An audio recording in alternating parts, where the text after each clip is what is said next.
name is Rafael Banamankwat, and in today's episode we look at the African Cup of Nations, particularly the senior national team, the Black Stars, their matches they've played so far. In their very first match, they played Cape Verde. They lost that game.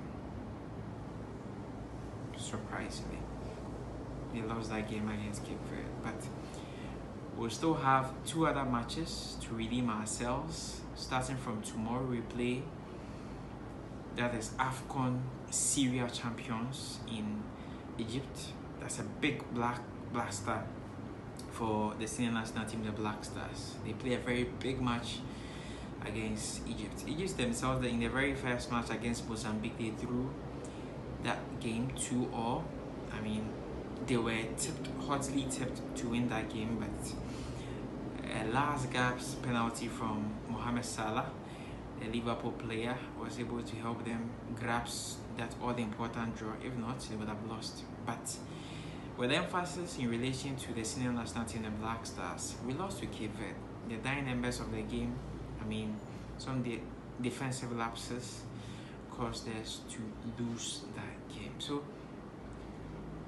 this video is actually tilted to see our possible lapses where we fell short against Cape Verde and what we can do to improve our chances of beating that is Egypt. It's not going to be an easy game. It's not going to be a roller coaster game for us. So let's delve deep into our match proper, and you would see that the lineup that was put by, that is Coach Chris Hughton. He employed a flat back four that had the likes of Gideon Mensah as well as Dennis Odoye in the laterals.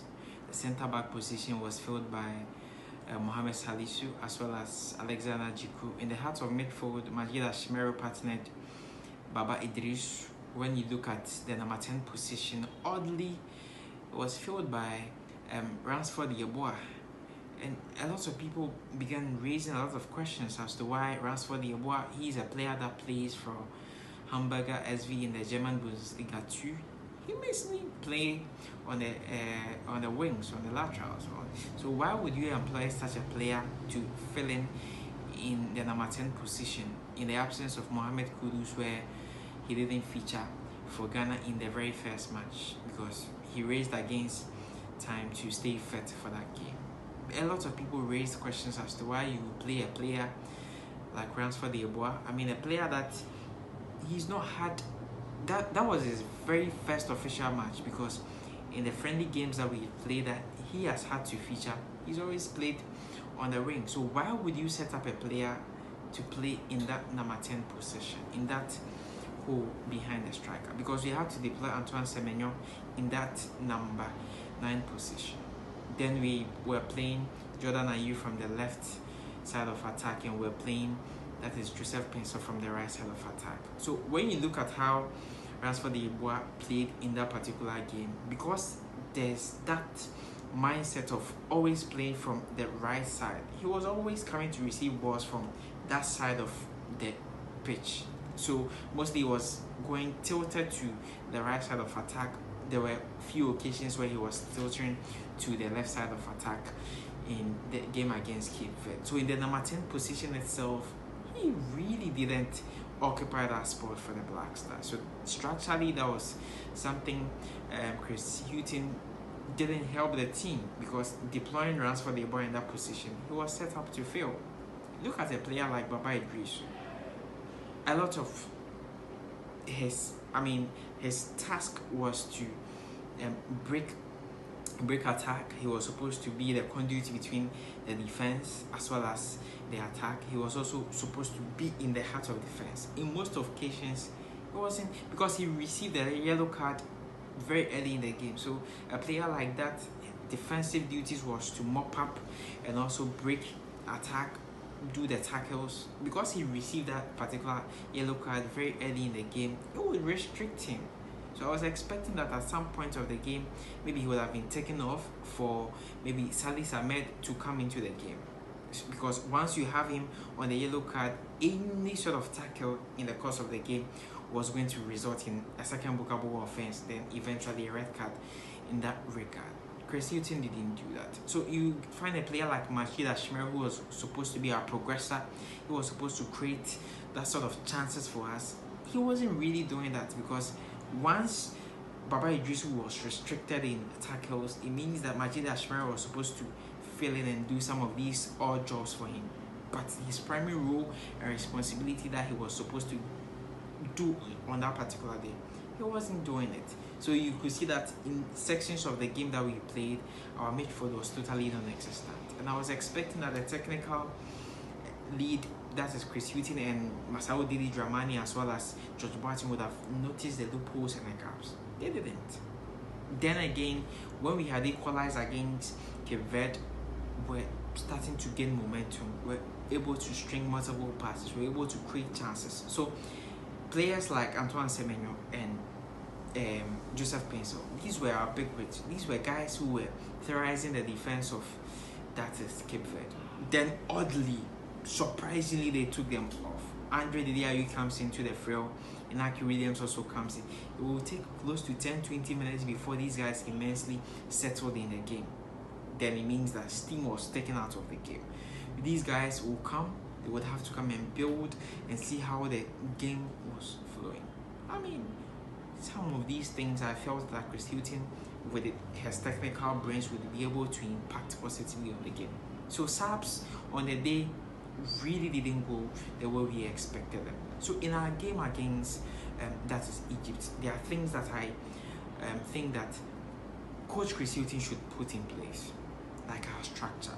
I mean, our structure to the game was totally non-existent against that's Cape Verde. I expect him to build a structure through how these players play, our pattern. In our game against Cape Verde, it took close to 10-20 minutes before we were able to come into the game, because our pattern of play was totally non-existent. We were second balls to most of the balls. Our passage of play was very bad. And you ask yourself that, what are these guys doing in training? When they go to training, what are they doing? You get it. So I feel structure-wise, we need to improve. Technically, our boys were not doing what was expected of them on the field. Tactically, we were just not there. And one thing that I'm still trying to come into terms with is the fact that our urgency levels, our proactiveness, our sense of awareness and anticipation. Because when you watch the entire duration of the game against Cape Verde, there were lapses in our concentration, in our urgency, in our sense of awareness, in our anticipation. It was as if these guys were playing like there was nothing at stake. Because once you were down by a goal to nil, I was expecting that they would impact themselves. They would slowly warm themselves into the game. But they were just not doing that. I expect that our games against Egypt is a more superior opponent to Cape Verde. And I expect that if we are not able to bring our A game to bear, we'll probably be punished by a heavier match, because Egypt are coming into this game freshly off drawing against Mozambique. They need to pick the points against Ghana in order to make a statement. So if we are going to play the same sort of strategy against Cape Verde to playing Egypt, it won't augur well for us. If you don't take care, we'll be wallowed by a wider margin against that is Egypt. So I feel that in the game against Egypt, we should be up and doing structurally. Our pattern of play should improve. Our passage should be improving. Also, our substitution. If Chris Hilton wants to make substitution, it needs to come early, and this substitution needs to impact the course of the game. If we have players like Ernest Nuyama who could come and change the dynamics of the game, why not? Deploy them 60-70 minutes, deploy them into the game. Osman Bukari, we know what he's able to do. He's an impact player, able to come into the game. The sort of energy levels he brings, he's unrivaled. Player plays with Red Star Belgrade in the Champions League. We know what he did with them in the Champions League. If he's able to come onto the game, I mean, we don't have to wait till 80-90th minutes before we bring off a player like Jordan Ayew. I mean, at some point, if his usefulness in the game is far stretched, we need to bring on players that will be positively impacting into the game. And once we do that, we'll be able to probably get a point or even a win against Egypt. So I feel like if Chris Hughton wants to make a huge statement, the game against Egypt, that is the platform. That is the platform. Himself and the players, they need to bring their A game to bear. And once we do that, hopefully, we'll be able to get the 3 points against Egypt. I feel players that should be starting Richard Ofori. I mean, I didn't really like the way he handled some of himself in the goalkeeping department, but it goes to say that he made certain crucial saves that if he hadn't, I mean, would have been down by maybe 3 or 4 goals. But I'm sure he's learned his lessons. So Richard Ofori in the heart of defense. I'm looking at Salisu. I'm also looking at a player like Jiku, Gideon Mensah, Denis Odoi. For the back 4 in the heart of midfield, Salis Ahmed. I feel Salis Ahmed should come in ahead of Baba Idrisu. Majid Ashmeru should also come in there. Antoine Semenyo, Jordan Ayew, Joseph Penso, Ernest Nyama. So these are the players I'm looking at to start for the senior national team, the Black Stars, against that is Egypt. We need to be fast in attack. We need to possess the ball more. We need to be useful with our set pieces. We need to make sure that we are taking our chances. And once we do that, hopefully we get the 3 points against Egypt. If you haven't subscribed to the channel as yet, please do so to subscribe to the channel. My name is Rafa Banaman Quote. Keep up alive with sports.